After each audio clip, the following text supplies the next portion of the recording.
اینجا ئەو پیا و ئافرەتە ئیماندارانەی کە هاوکار و هاودەم و خەمخۆر و سەرخەر و نزیک و پشت و پەنا یەکترین چیان بۆ هەیە لە قیامەتە؟ رب العالمين رك لآيات حفتا ودوال دوايا فرمي وعد الله المؤمنين والمؤمنات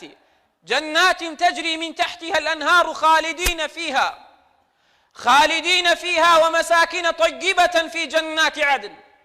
ورضوان من الله أكبر ذلك هو الفوز العظيم. فرمي رب العالمين وعد بلين داوى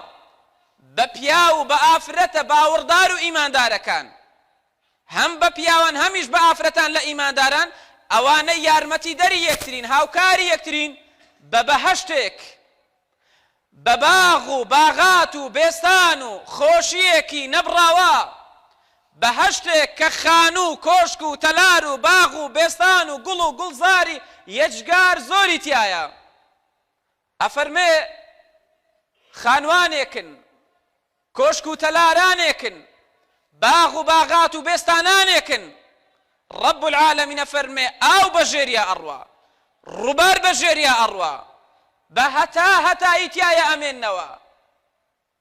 و خانووی چاک و خۆش و دڵڕەفێنی تایە لە بەهەشتێکە بۆ بەردەوامی بۆ هەتاییە و ڕەزابوونی پەروەردیگار لە هەموو شتێک گەورەترە. ئیمانداران کاتێ هاوکاری یەکترە بن خەمخۆری یەکترە بن ئەڵڵا لێیان ڕازیە بێ و ئەو ڕەزابوونەش لە هەموو شتێک گەورەترە بە هیچ شتێ ناکڕێەوە بە هیچ شتێ بەدەست نایە ئیلا بە خەمخۆری یەکتر نەبێ. پەروەردیگارە فەرمێ ئەوە سەرکەوتنی گەورەیە ئەوە سەرکەوتنی مەزنە تۆ لە خەم باوەڕداران و ئیمانداران دابی